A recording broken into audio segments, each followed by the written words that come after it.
Bonsoir à chacune et chacun. Bienvenue dans cette nouvelle conférence des 10 ans de TAD. Ce soir, après avoir donné très fréquemment la parole lors des précédentes conférences à des enseignants-chercheurs, ce soir, nous avons avec nous une tutrice. Mais alors, pas tout à fait n'importe qui comme tutrice, néanmoins. En fait, elle est tutrice depuis très longtemps, depuis 1979.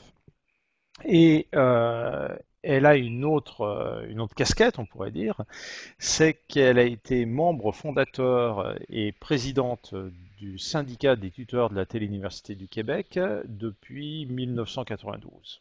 Bon, je ne sais pas de combien de temps sont les mandats, Sylvie. Un mandat de présidente, t'en es à ton combien là? Re- renouvelable aux 2 ans. Ah bah donc t'as pas mal renouvelé, oui, oui, Renouvelable aux je vois ça. 2 ans Ouais. et avec, il faut un minimum de 50% des voix. Bon, bah c'est démocratique, c'est bien. Alors, Sylvie va nous parler ce soir justement de cette organisation syndicale. Alors, nous avons pu voir, notamment lors de la conférence de Viviane Glickman, qui s'interrogeait sur le fait de savoir si tuteur était un métier ou pas, que les situations de part et d'autre de l'Atlantique étaient assez différentes. Effectivement, en Europe et particulièrement en France, les personnes qui assument des fonctions tutorales ont une autre activité, et même cette autre activité est principale. Elle les définit professionnellement. Au Québec, et plus particulièrement à la Téléuniversité du Québec, on a vu aussi avec Viviane qu'il y avait de nombreux signes qui pouvaient qualifier l'activité de tuteur à distance comme étant un métier. Alors parmi ces signes, il y avait notamment le fait qu'il y ait une convention collective et aussi une organisation syndicale. Alors, je vais laisser maintenant la parole à Sylvie. Je vous rappelle juste, comme d'habitude, que vous pouvez utiliser le chat qui est en bas à gauche de votre écran pour réagir et poser vos questions tout au long de la prise de parole de Sylvie. Et que vous pouvez aussi utiliser l'hashtag Twitter qui est TAD10, TAD10. Voilà. Eh bien, je vous souhaite une bonne conférence et je te cède la parole, Sylvie. C'est à toi. Merci Jacques. Alors, bonjour, bonsoir à tous.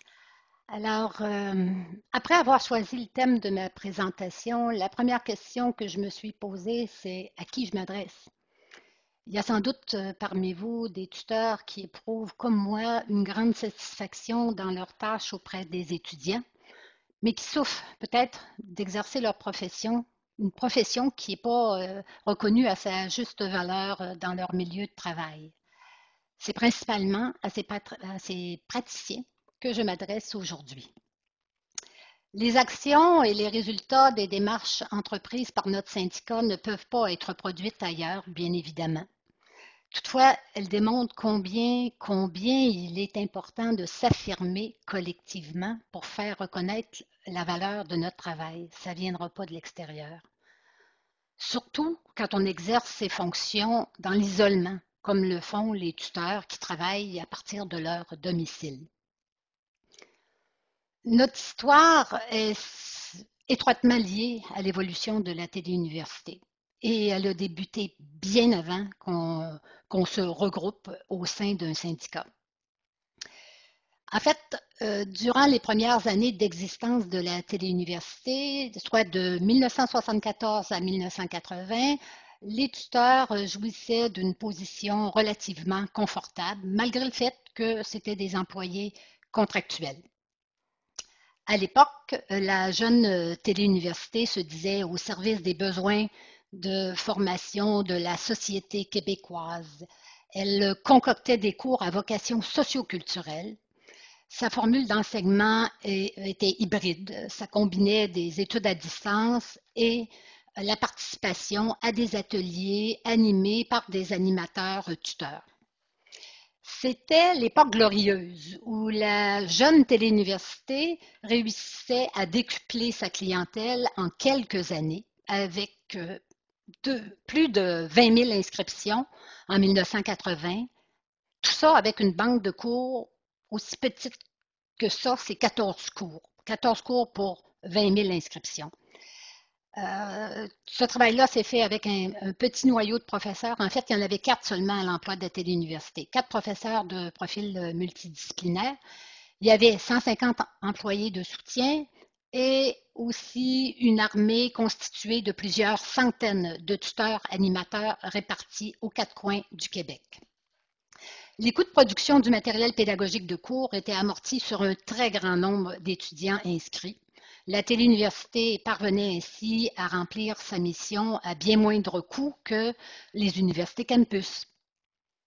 Au début des années 80, la TELUC cherche à se départir de cette étiquette d'université populaire et elle cherche à se rapprocher de l'orthodoxie universitaire.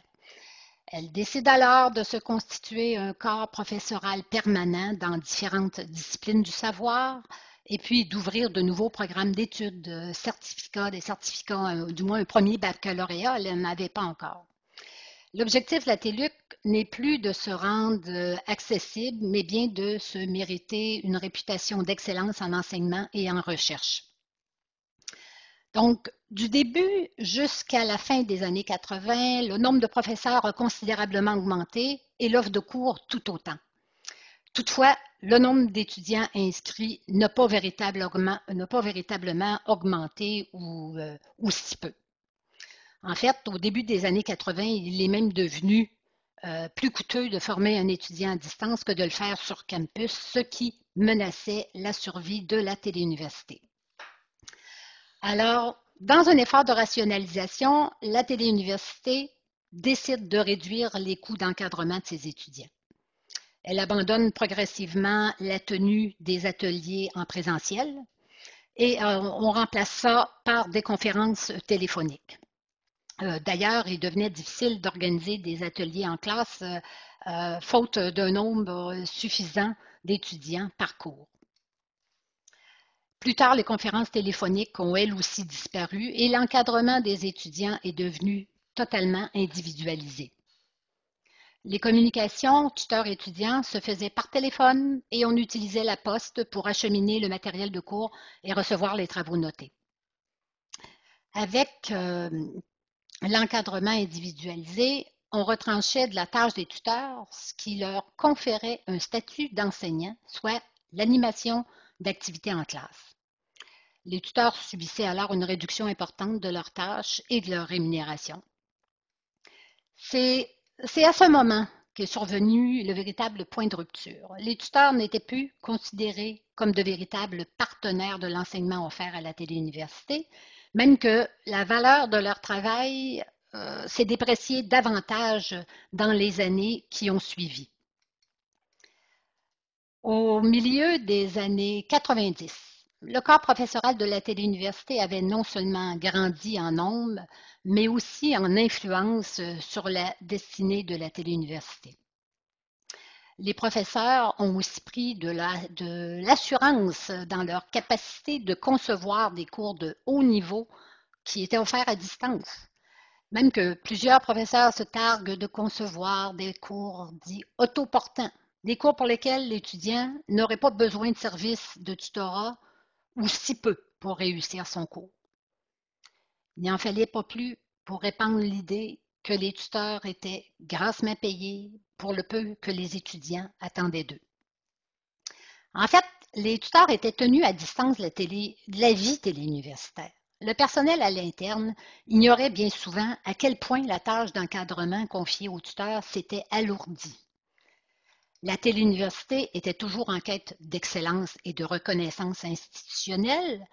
Les cours devenaient de plus en plus exigeants et les travaux notés demandés aux étudiants étaient à l'avenant. Les tuteurs subissaient alors la pression d'un nombre grandissant d'étudiants en difficulté d'apprentissage, des étudiants qui avaient bien besoin d'être accompagnés étroitement dans leurs études pour réussir leurs cours.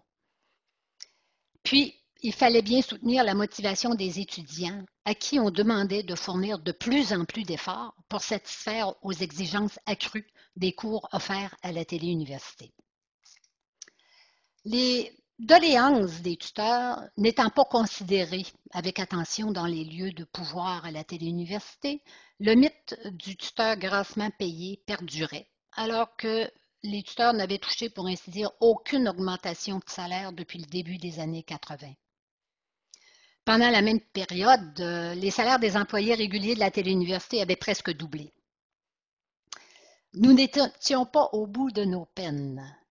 La rumeur voulait que la téléuniversité revoie en profondeur le mode de rémunération des tuteurs, qui était alors constitué d'un montant forfaitaire accordé pour l'encadrement de chacun des étudiants assignés à un tuteur. C'était ça la rémunération, un montant accordé pour chacun des étudiants encadrés.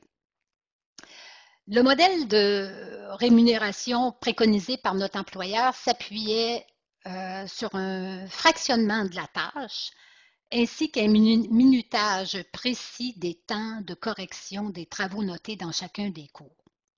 L'idée était de soustraire du montant forfaitaire accordé par étudiant encadré la portion allouée pour la correction des travaux notés dans les cas où l'étudiant aurait négligé de fournir l'ensemble des travaux notés de son cours ou que l'étudiant abandonne son cours en cours de route. C'est dans ce contexte proche des conditions de travail de l'entreprise manufacturière que les tuteurs de la téléuniversité ont finalement décidé de se syndiquer en 1991.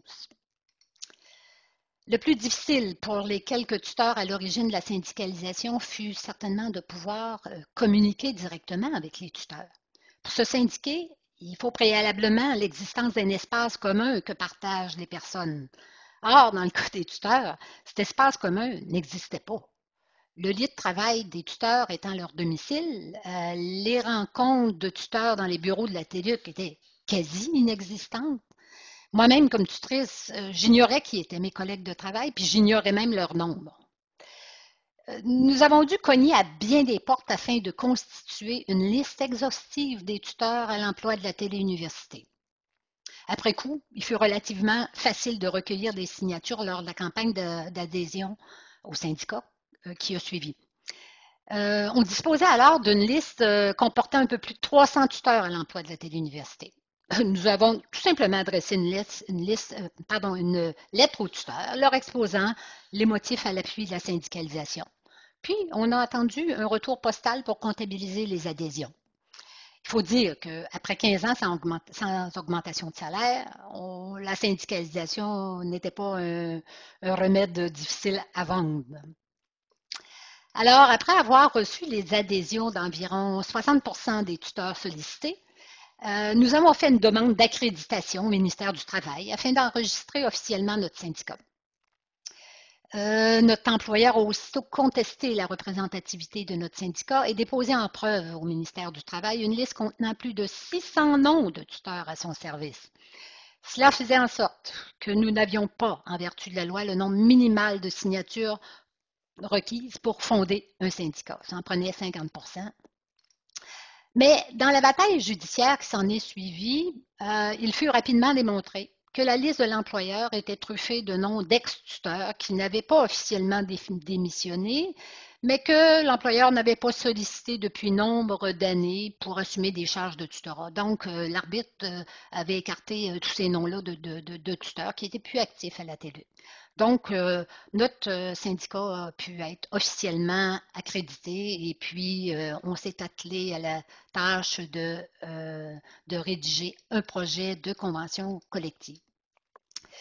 Nouvellement élue dans ma fonction de présidente du syndicat, je croyais bien naïvement qu'il suffisait de dénoncer haut et fort l'écart salarial existant entre les tuteurs et les autres employés de la TÉLUQ pour susciter la solidarité au sein des autres groupes et forcer l'employeur à offrir de meilleures conditions de travail à ses tuteurs.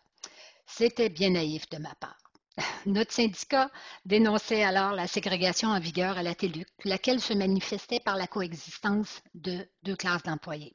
D'un côté, les employés permanents à temps plein et jouissant de bonnes conditions de travail. De l'autre côté, les tuteurs contractuels embauchés sur appel pour une durée déterminée et dont personne ne se soucie à la TELUC. La situation étant que les tuteurs travaillaient à domicile et qu'ils n'avaient aucun lien direct avec la plupart des employés de la téléuniversité. Donc, notre employeur s'est bien défendu d'exercer une politique ségrationniste envers ses tuteurs. Il a alors réagi à nos demandes en nous comparant non pas à ses propres employés, mais à un groupe externe, les auxiliaires d'enseignement. On retrouve des auxiliaires d'enseignement sur tous les campus universitaires au Québec. Ce sont des employés étudiants contractuels qui assistent le professeur dans leur enseignement en classe. Dans les faits, leur travail consiste essentiellement à corriger les travaux notés des étudiants sous la supervision d'un professeur. Sur les campus québécois, les auxiliaires d'enseignement étaient à l'époque, ils formaient une classe de travailleurs qui étaient peu rémunérés et peu revendicateurs. Les choses ont bien changé depuis ce temps parce que les auxiliaires d'enseignement se sont syndiqués eux aussi. Donc, pour revenir aux conditions de travail des tuteurs, elles apparaissaient avantageuses quand on les comparait à celles des auxiliaires d'enseignement. Mais personne n'ignorait que les responsabilités confiées aux tuteurs étaient bien plus grandes que celles des auxiliaires d'enseignement. Mais dans le jeu des négociations d'une convention collective, tous les coups sont permis. Le droit de grève n'étant pas autorisé lors de la négociation d'une première convention collective, le rapport de force était donc à l'avantage de l'employeur dans ce conflit. Finalement, après quelques séances de négociations qui se sont étirées sur plus d'un an, les positions patronales et syndicales étaient à ce point divergentes que le syndicat confiait à un arbitre désigné par le ministère du Travail le soin de décréter les conditions de travail des tuteurs. C'était en 1995. À la lumière des témoignages entendus, l'arbitre a reconnu que les responsabilités confiées aux tuteurs de la téléuniversité étaient plus importantes que celles des auxiliaires d'enseignement, notamment du fait que les tuteurs ont la responsabilité d'évaluer les étudiants, donc de décider si l'étudiant ont réussi ou pas le cours. L'arbitre nous a toutefois imposé un nouveau mode de rémunération, le modèle préconisé par l'employeur, un modèle que l'employeur disait avoir concocté pour effectuer une plus juste répartition des salaires, et cela sans augmenter sa masse salariale.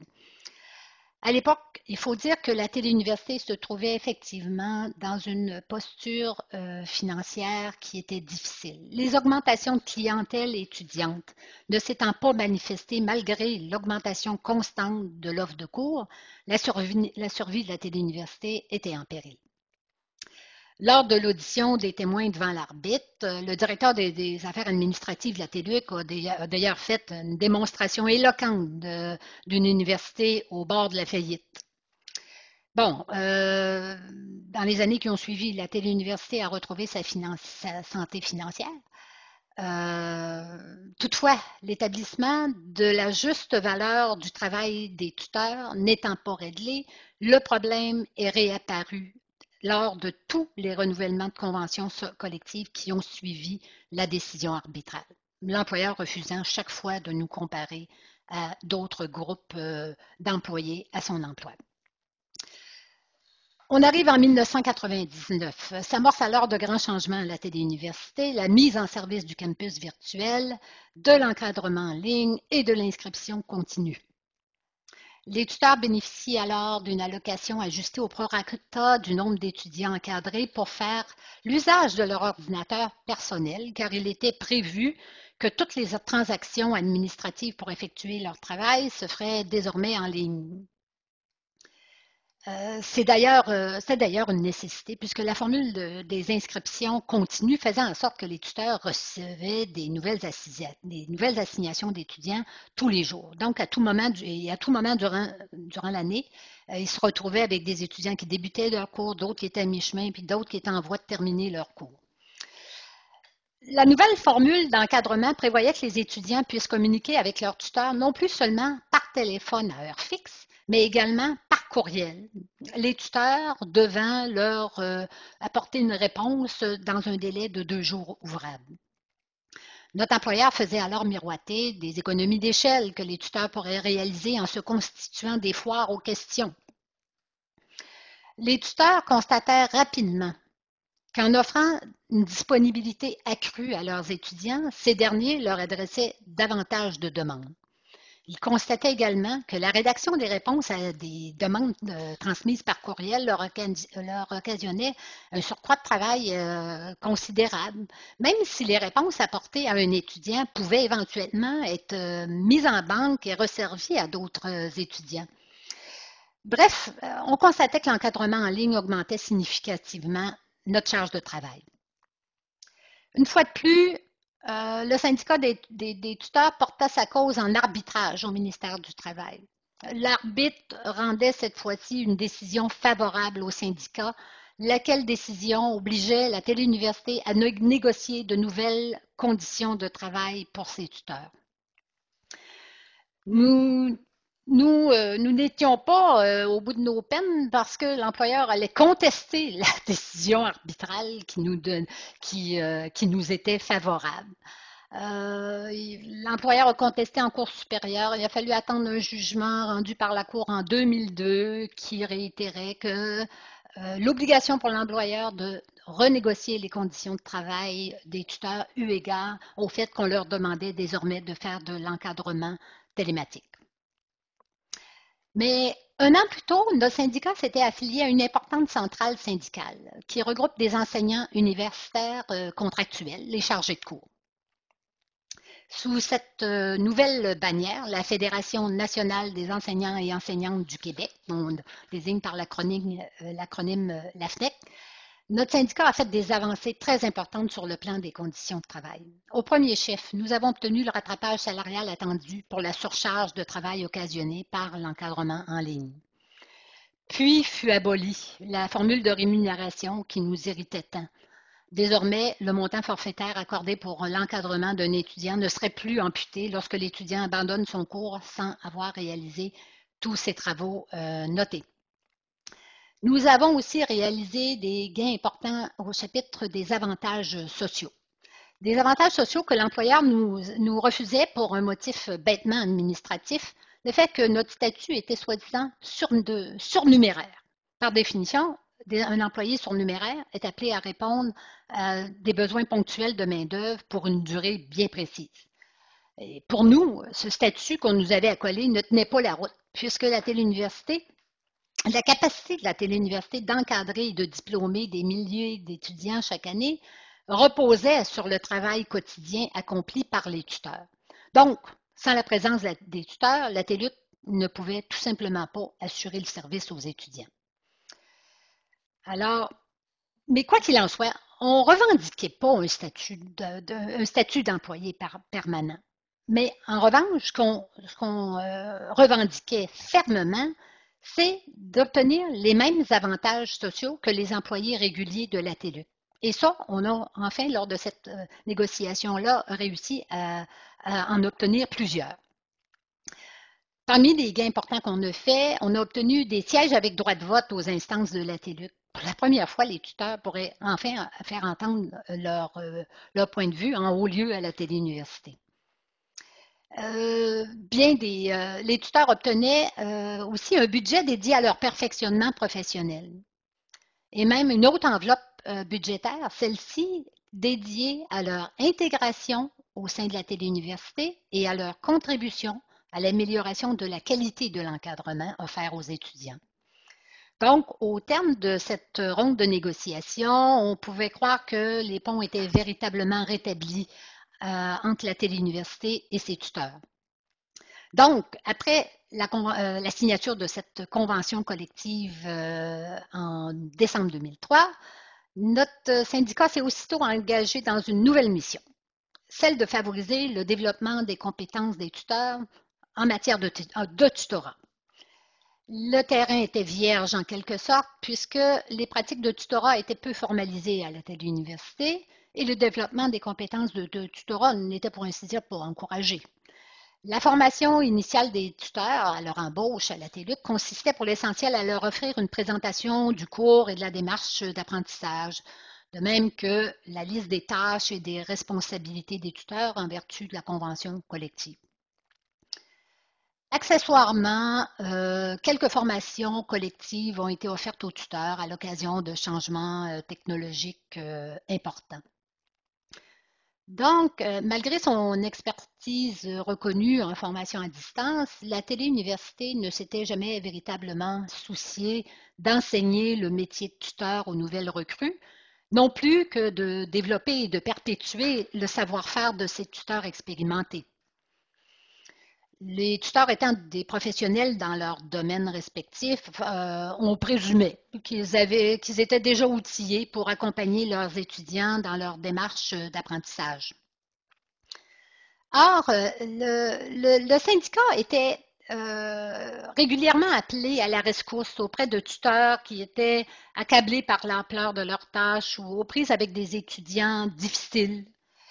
Il est apparu évident que les tuteurs n'avaient pas tous développé les habiletés nécessaires pour encadrer des étudiants à distance et que il est apparu évident aussi que la TELUC avait bien peu à offrir à ceux qui éprouvaient des difficultés dans l'exercice de leurs fonctions.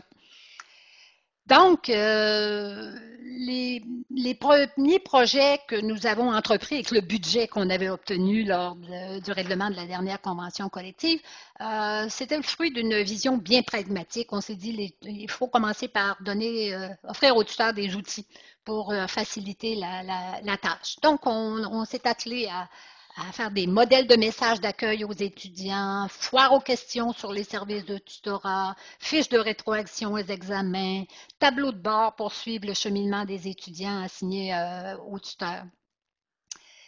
Et puis, dans le but de systématiser les pratiques de tutorat, un projet plus ambitieux fut entrepris, la constitution d'une revue des recherches, d'une revue de recherche portant sur l'encadrement des étudiants dans des cours à distance, ici au Québec et ailleurs dans le monde. Notre projet d'intégration le plus profitable fut sans doute la mise sur pied d'une table pédagogique des tuteurs. La table pédagogique des tuteurs, c'est un lieu d'échange, de réflexion, de concertation où les représentants des tuteurs prennent position, initient des actions en vue d'améliorer la qualité de l'encadrement. D'ailleurs, plusieurs projets de formation collective ont été initiés par ce groupe de travail. Certains projets avec la collaboration de collègues professeurs en sciences de l'éducation. D'autres projets avec des collaborateurs externes, dont Jacques Rodet et Viviane Blickman, dont la présence parmi nous a laissé un souvenir indélébile. C'est rarement les tuteurs de la téléuniversité avaient entendu parler de leur profession avec autant de considération et de profondeur. Malgré un climat de travail plus serein, malgré des conditions de travail bien meilleures qu'autrefois, les tuteurs persistaient à croire qu'ils n'étaient pas rémunérés à leur juste valeur. En 2006, le syndicat entame donc une nouvelle ronde de négociations en faisant valoir que les quelques 10 000 chargés de cours contractuels qui œuvrent sur campus universitaire au Québec sont infiniment mieux payés que les tuteurs. Notre ambition n'était pas d'être rémunérés à la même hauteur que les tuteurs, mais on voulait du moins combler en partie le fossé qui s'était creusé au fil des années entre les salaires de ces deux corps d'emploi dont la parenté était évidente. Pendant la décennie qui avait précédé, les chargés de cours au Québec avaient d'ailleurs réalisé des gains salariaux importants qui leur donnaient une bonne longueur d'avance sur les tuteurs. Bien sûr, il était à prévoir que l'employeur se rebifferait à l'idée de faire des rapprochements entre les tâches des tuteurs et celles des chargés de cours. Toutefois, nous n'avions pas imaginé que notre principal adversaire dans ce débat serait le corps professoral de la téléuniversité. En fait, nos collègues professeurs se sont opposés farouchement à reconnaître ce qui apparaissait évident pour des observateurs externes, le fait que les tuteurs de la téléuniversité accomplissent des tâches d'enseignement. Pas exactement les mêmes tâches que les enseignants en classe, mais tout de même des tâches qui sont essentielles pour assurer la réussite des étudiants.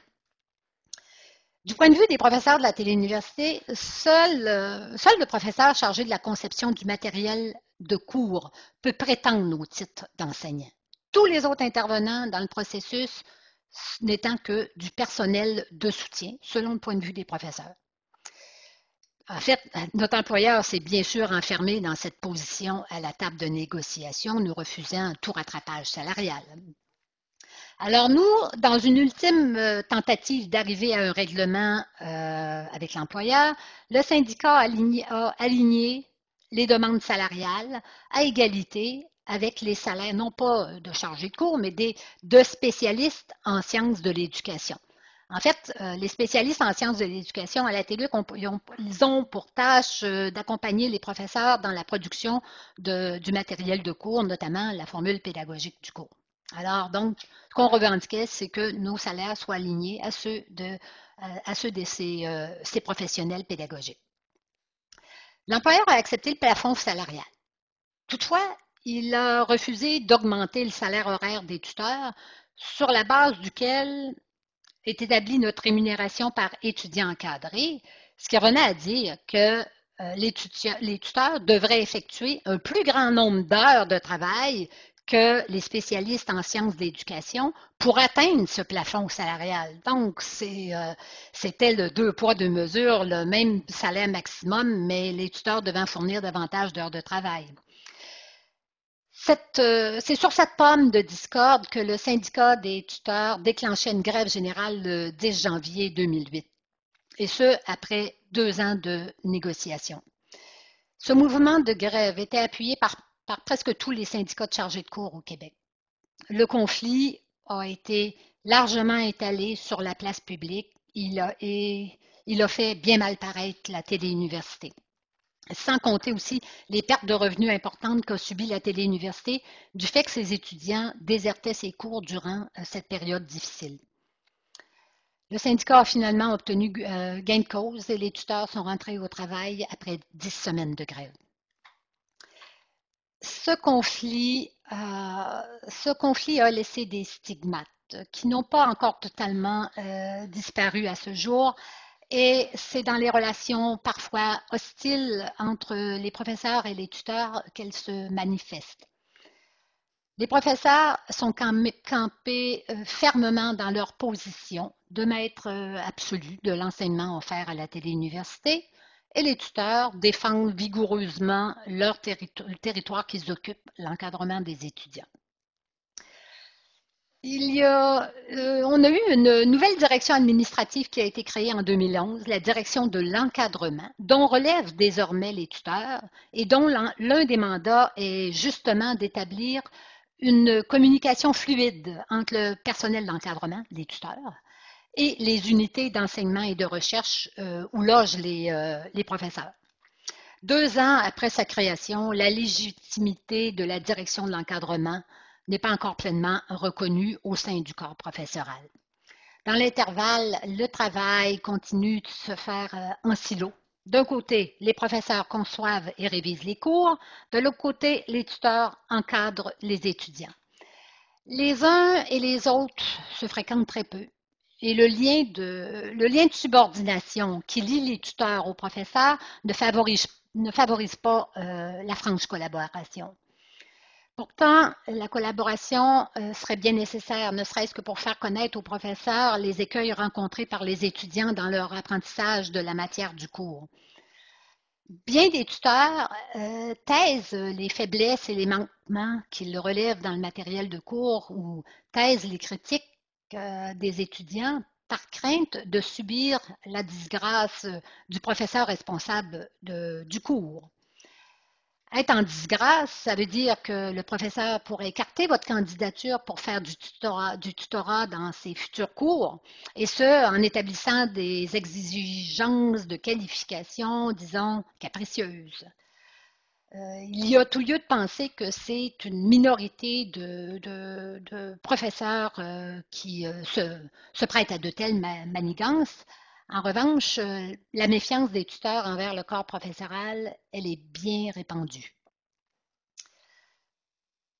Nous venons maintenant tout juste d'entamer une nouvelle ronde de négociations en vue du renouvellement de notre convention collective. En principe, il devrait pas y avoir d'affrontement sur le plan de la rémunération, puisque nous avons réglé la question lors de la précédente négociation et accepté que notre rémunération soit ajustée à celle des professionnels pédagogiques. Toutefois, il pourrait y avoir de nouvelles revendications salariales si nous ne parvenons pas à trouver un terrain d'entente sur l'épineuse question des exigences de qualification. Il y a effectivement une tendance lourde qui se manifeste chez nous depuis quelques années, le rehaussement des exigences de qualification pour faire du tutorat. On exige des tuteurs des diplômes récents, on exige une spécialisation dans un secteur bien précis qui ne s'acquiert qu'à la maîtrise ou au doctorat, on exige parfois plusieurs années de pratique professionnelle. Bref, les exigences de qualification deviennent si pointues que les tuteurs en place parviennent difficilement à décrocher les postes de tutorat dans les nouveaux cours. Depuis 2008, le nombre de tuteurs s'est accru de plus de 30 alors que le nombre d'étudiants inscrits n'augmente que très peu d'année en année. Alors, si la tendance se maintient, il n'y aura plus de tuteurs à temps plein à la télé-université. Des tuteurs qui cumulent des charges de tutorat dans plusieurs cours. Il y aura une armée de tuteurs à très petit volume d'étudiants, des tuteurs dont le principal revenu d'emploi viendra d'un autre employeur que la télé-université.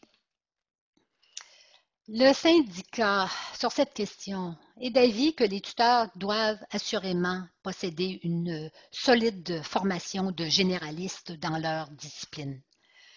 Nous demandons toutefois que la télé-université mette en place des mesures permettant aux tuteurs de mettre leurs connaissances à jour en priorisant les matières dans lesquelles s'orientent les cours en développement.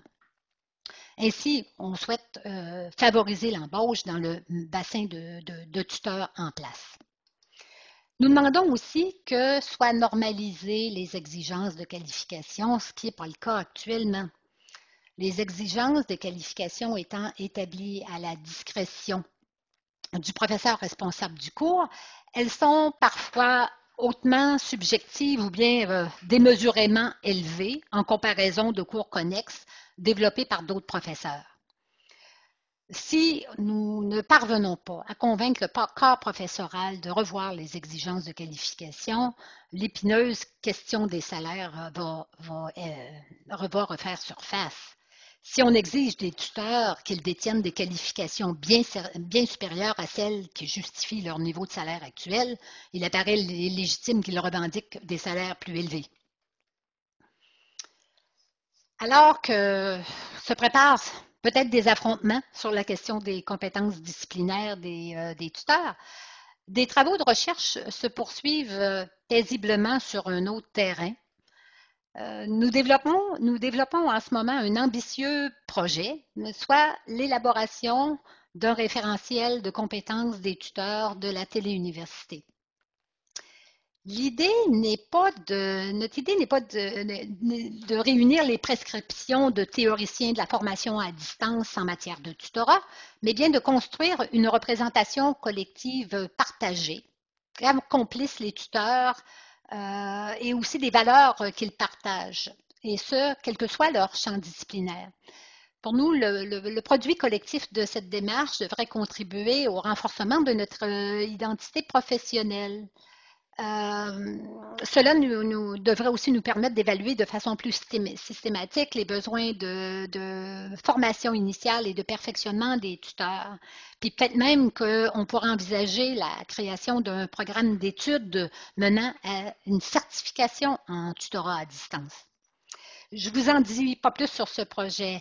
La professeure Béatrice Pudelco, qui dirige ce projet, vous en fera une présentation détaillée le 26 novembre prochain. Je souligne au passage que Mme Pudelko est professeure à la Téléuniversité. C'est donc dire que le terrain des relations professionnelles entre tuteurs et professeurs n'est pas complètement miné à la Téléuniversité. Mais Mme Pudelko appartient à l'UER, plutôt l'unité d'enseignement et de recherche en sciences de l'éducation. Et de tout temps, c'est au sein de cette unité d'enseignement que se sont établis les liens les plus étroits et les plus fertiles entre les tuteurs et le corps professoral. Alors, je vous laisse le soin d'en tirer vos conclusions. Je vous remercie de votre attention et j'attends vos questions avec plaisir. Merci beaucoup Sylvie pour cette présentation qui était très riche. Alors, avant de donner la parole, j'ai vu passer pas mal de questions, donc Catherine et Jean-Paul vont pouvoir nous les faire remonter pour que tu puisses y répondre. J'avais une ou deux précisions à te demander.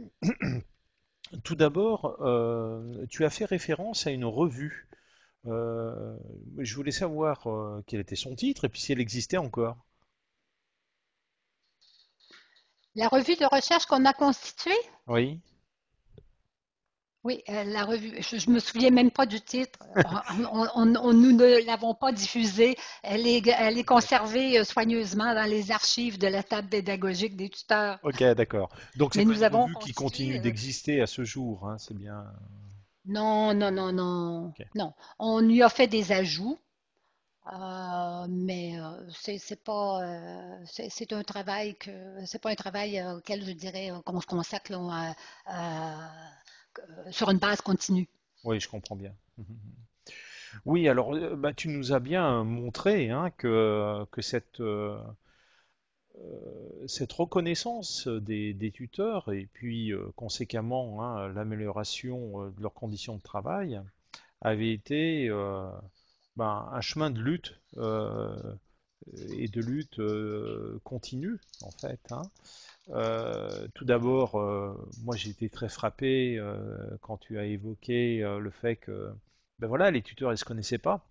Alors ils ne savaient même Mhm, pas combien ils étaient. mhm. Donc c'est vrai que Non. arriver déjà à faire le répertoire hein, des tuteurs pour pouvoir ensuite communiquer les uns avec les autres, ce qui était forcément à la base de la création de l'organisation, ça a été déjà effectivement une tâche qui n'a pas été toujours très aisée, quoi, hein. Et puis à partir de là, ben, bien évidemment, la première grande lutte, ça a été le fait d'avoir une convention collective. Et ça, pour refaire le lien hein, avec Viviane Glickman, hein, elle nous disait bien que c'est un signe très important Mhm. de l'existence d'un métier.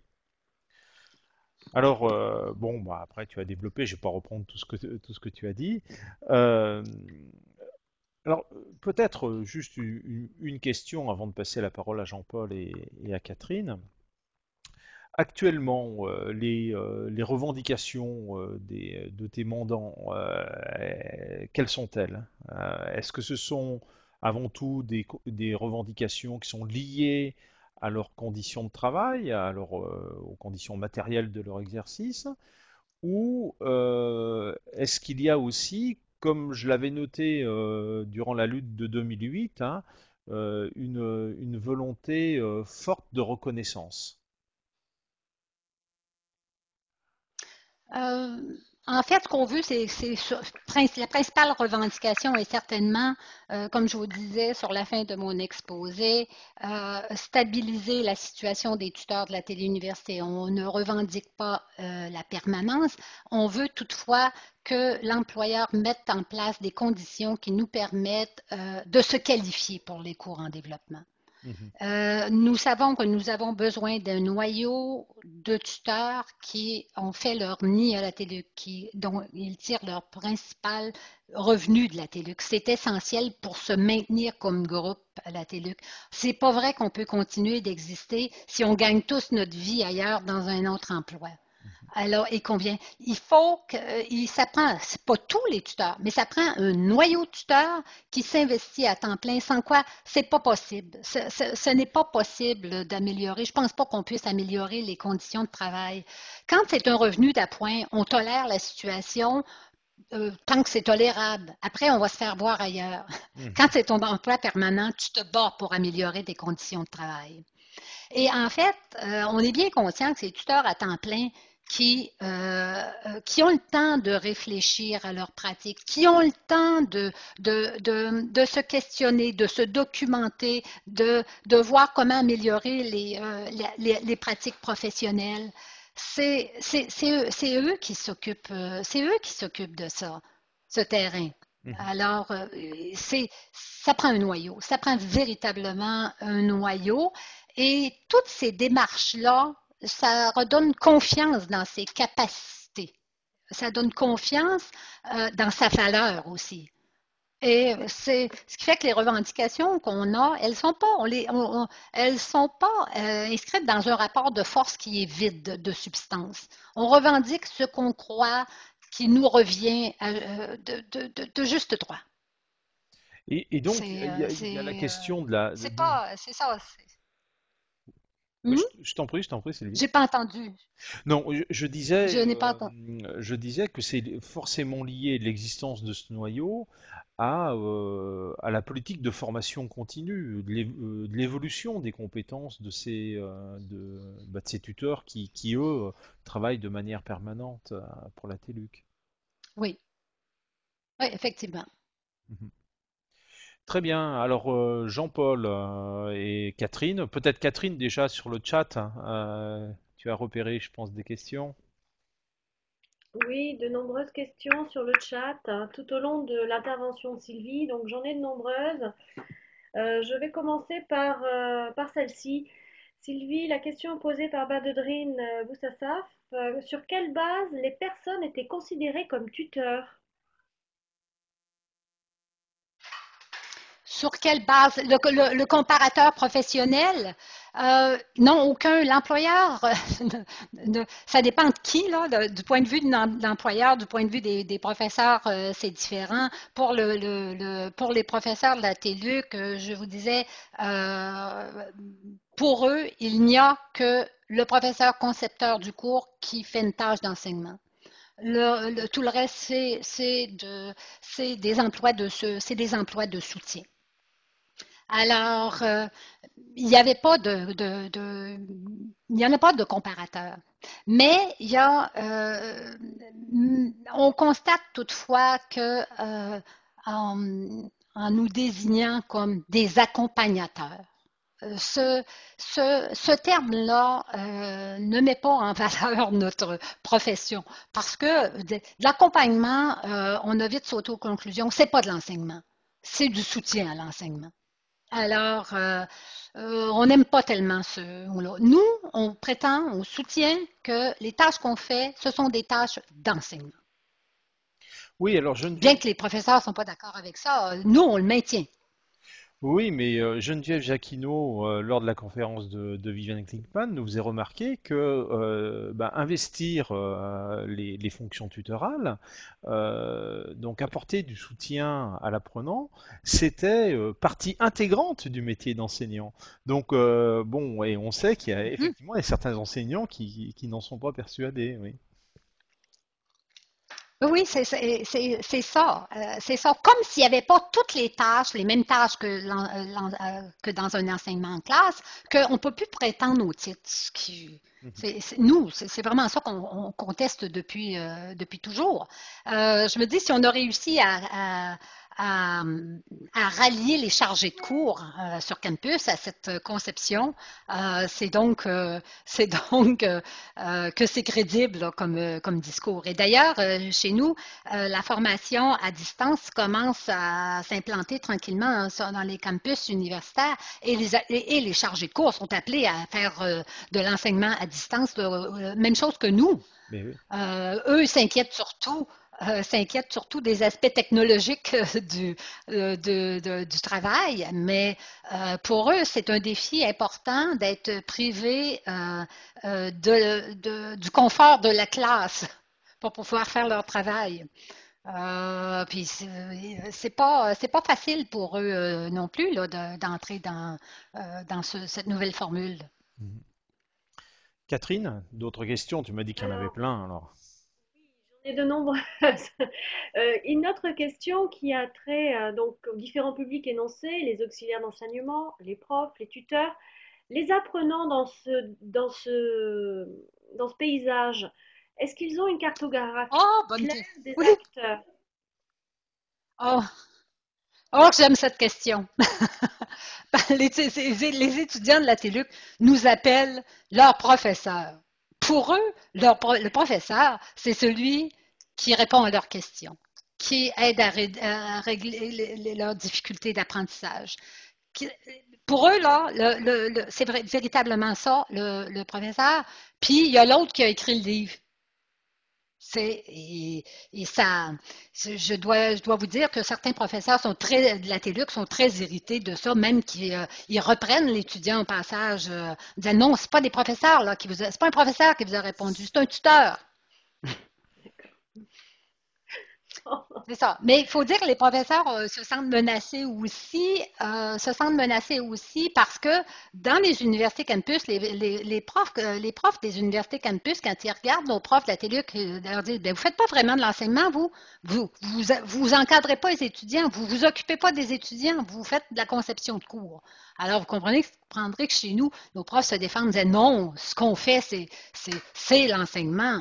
Il y a juste un petit bout là qu'on laisse aux tuteurs. C'est ça. Alors, justement, j'avais deux questions sur le J'entends plus. statut. Quel est le statut des tuteurs? Allô? C'est bon? Vous Oui, m'entendez? oui, on t'entend, Catherine. Oui, oui, oui, oui, avec un petit Là, décalage, mais on quel est t'entend. le statut D'ac- de... Alors, quel est le statut des tuteurs qui interviennent à la TELUC? Et la question qui pourrait aller de pair, c'est la TELUC est-elle un organisme privé ou un organisme public? Un organisme public. Le financement universitaire au Québec, ça repose, le financement est sur la base du nombre d'étudiants inscrits. Alors, c'est pour ça, dans mon exposé, je vous disais la TELUC était des fois dans dans une position financière difficile parce qu'elle a développé beaucoup, beaucoup de cours. Puis, il n'y a pas, pour rentabiliser ça, il faut qu'il y ait un grand nombre d'étudiants inscrits à ces cours. Or, c'est loin d'être toujours le cas, là. Il y a des cours avec très, très peu d'étudiants. Euh, alors, la situation financière de la TELUC, elle est difficile, là. Mais c'est une université publique, mais il en reste, c'est pas l'État qui détermine les statuts là, au sein d'une université là. En fait, c'est public, c'est parapublic, disons. La téléuniversité a un fonctionnement autonome. Elle appartient à un grand groupe qui est le Réseau des universités du Québec. Mais elle est quand même autonome là, dans l'organisation de ses activités. J'avais cru voir passer une autre question qui était, on demandait si les tuteurs étaient des fonctionnaires. Donc, non. Non. Non, non, non, non, c'est pas des fonctionnaires. Mhm. Mm. Mais ce qui nous caractérise le plus, c'est le fait qu'on soit des employés contractuels, embauchés à la pièce, là. Véritablement, quand on a notre travail, on n'a pas de salaire annuel, là. On a un plafond, bien sûr, salarial, mais on est embauché à la pièce dans un certain nombre de cours pour un certain nombre d'étudiants, variable d'un cours à l'autre. Et puis, notre revenu annuel est constitué de la somme de tous les petits montants forfaitaires qu'on retire par étudiant. Alors, c'est ça. Au bout de la ligne, quand un tuteur qui encadre, un tuteur qui encadre chez nous 516 étudiants par année, c'est le maximum, il tire un revenu égal à celui d'un professionnel pédagogique de la téléuniversité embauché à temps plein pour un même nombre d'heures annuellement. C'est ça. C'est cette équité qu'on a trouvée, l'équité salariale. Mais notre statut de contractuel, à vrai dire, on ne l'a jamais vraiment contesté parce que c'est sûr que tout le monde aimerait être permanent, du moins ceux qui veulent faire leur nid à TELUC aimeraient ça être permanent, mais c'est difficilement concevable dans la formule d'enseignement en vigueur. Et d'ailleurs, au Québec, si on se compare aux chargés de cours, ils sont dans la même situation que nous. Il y a 10 000 chargés de cours au Québec et bien qu'ils soient tous, ou à peu près tous syndiqués dans des syndicats très puissants, ils n'ont jamais réussi, ils l'ont pas demandé non plus, sachant que ça se ferait jamais, c'est pas possible. Mais toutefois, on a les mêmes batailles qu'eux. Ce qu'on veut, c'est améliorer nos conditions de travail de la même façon que tout autre employé régulier à temps plein dans les organisations qui nous emploient. C'est ça qu'on revendique. Et on veut aussi se départir de cette étiquette d'employé jetable après usage. Alors, il faut pour ce faire favoriser le bassin de tuteurs en place. Il faut leur donner les occasions de mettre à niveau leurs compétences pour pouvoir conserver leur emploi. On ne veut pas qu'ils soient déqualifiés là, non plus. Là. On ne veut pas un nivellement par le bas. On veut des conditions qui nous permettent de se qualifier. Bien, Catherine, on va faire tourner les questions peut-être un petit peu plus rapidement parce que je vois le temps qui passe. Tu en avais repéré d'autres, je suppose, Catherine?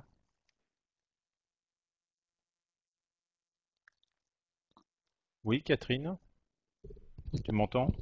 Non? Bah alors Jean-Paul, dans Je l'intervalle. pense qu'elle n'entend pas. Ouais. Bon. Jean-Paul, tu avais repéré des questions sur Twitter, je crois que tu en Oui, avais c'est Sylvie. toi-même. Alors oui, une question a été posée sur Twitter, mais Sylvie y a Je te répondu. laisse C'était à la main, propos de la Jean-Paul. vision des apprenants sur les luttes des tuteurs. Mais J'avais... bon, la réponse, Jean-Paul, je te laisse la main. Je terminerai après par Oh. une question qui m'a été posée en fin On a de eu beaucoup conférence, d'appui si tu des veux bien. étudiants.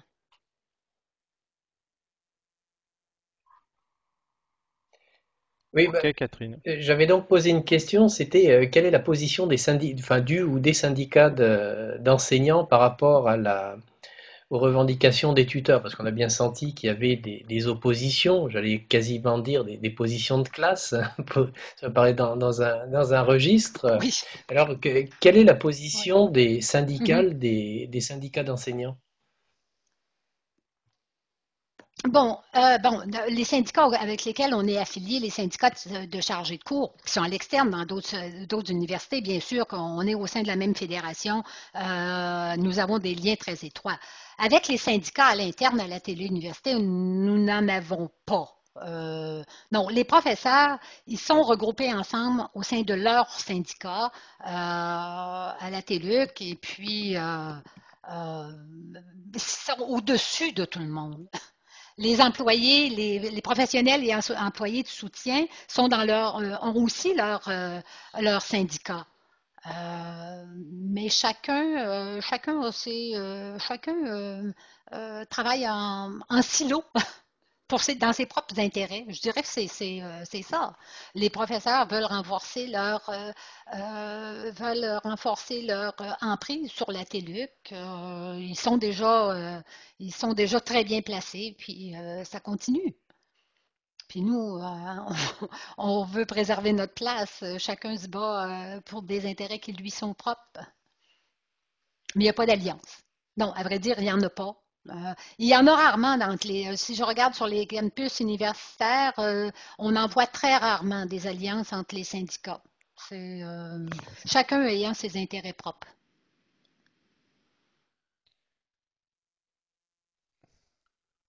Alors Catherine a quelques petits problèmes de connexion qui passent dans le rouge. Donc en fait, la question qui a été posée, je ne sais pas par qui, mais c'était de savoir si ce statut était transposable en France.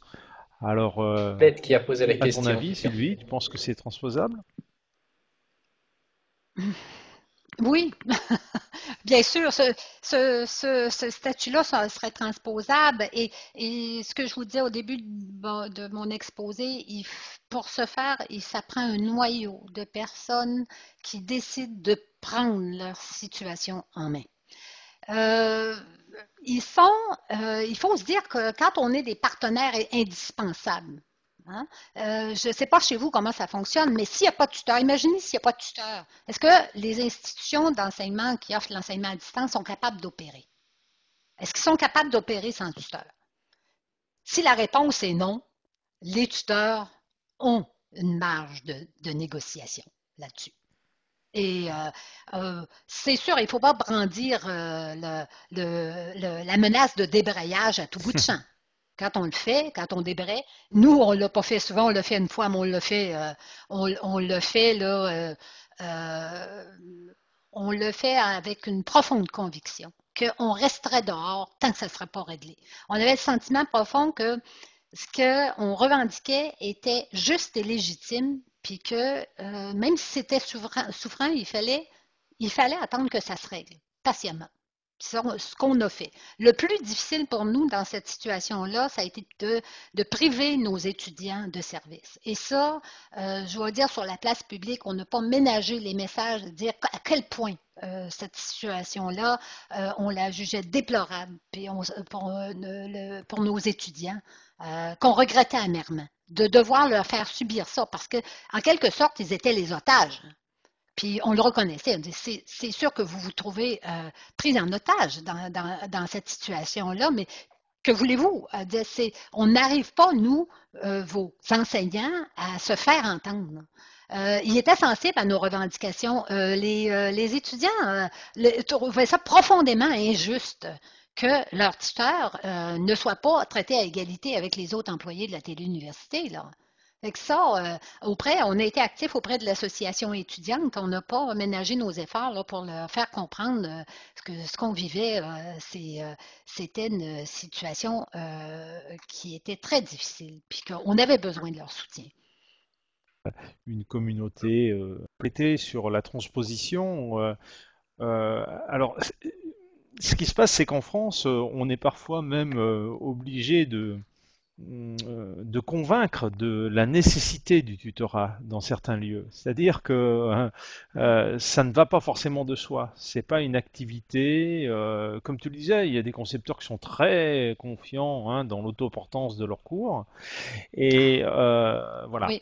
Alors on a cette première question. La deuxième, je pense, c'est que si le syndicat des tuteurs a émergé au Québec, il a bien émergé à la TÉLUQ. Et parce que c'était une institution qui est dédiée entièrement à l'enseignement à distance et qui ne peut pas faire l'impasse sur ce personnel d'encadrement. Et donc, si on regarde du côté de la France, eh bien, des organisations qui font uniquement de la formation à distance, il n'y en a pas 36 000, il y en a une, c'est le CNED, et on sait qu'actuellement, la fonction de tuteur, hein, telle qu'on a pu la décrire, hein, eh bien, elle n'est pas encore complètement investie dans cet organisme. On a plus affaire à des correcteurs hein, qu'à des accompagnateurs des apprenants. Alors voilà, il y a cette différence-là, me semble-t-il, qui fait que alors au tout début hein, de TAD, un des objectifs c'était effectivement d'arriver à faire émerger sinon un syndicat, en tous les cas une communauté corporatiste hein, de tuteurs à distance. Bon, c'est quelque chose qui n'a jamais été atteint et parce que je crois que le terrain français actuellement s'y prête assez mal. Ceci dit, c'est peut-être pas si loin que ça. Il suffirait, avec le développement de la formation à distance, de plus en plus d'institutions vont faire appel à des tuteurs. Et je crois que là, c'est sûr que si les tuteurs attendent que ce soit leurs employeurs qui leur disent de se structurer syndicalement, ils pourront attendre peut-être longtemps. Et Sylvie nous a bien dit effectivement que c'était un petit peu compliqué. Très bien, bah écoutez, je vous remercie tous hein, pour votre participation. Je vous rappelle qu'on a encore conférences d'ici le 12 décembre et qu'il y a des places disponibles pour un certain nombre d'entre elles, notamment celles qui vont se dérouler au mois de décembre. Il y en a 4. Donc, je vous invite à vous y inscrire. Et je vous souhaite une très bonne soirée. Encore merci beaucoup pour votre participation, vos questions qui ont nourri nos échanges. À très bientôt. Au revoir. Bonsoir à